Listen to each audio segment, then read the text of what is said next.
दुनिया की सारी नफरत इस पवित्र अग्नि में जलकर राख हो जाए।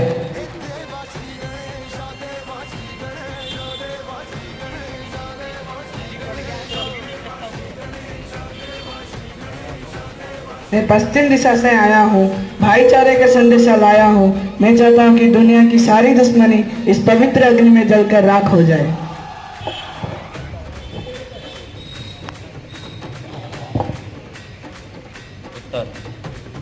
मैं उत्तर दिशा से आया हूँ, शांति का संदेशा लाया हूँ।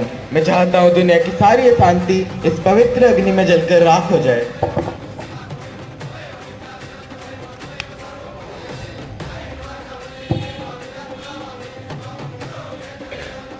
मैं दक्षिण दिशा से आया हूँ, सत्य का संदेशा लाया हूँ।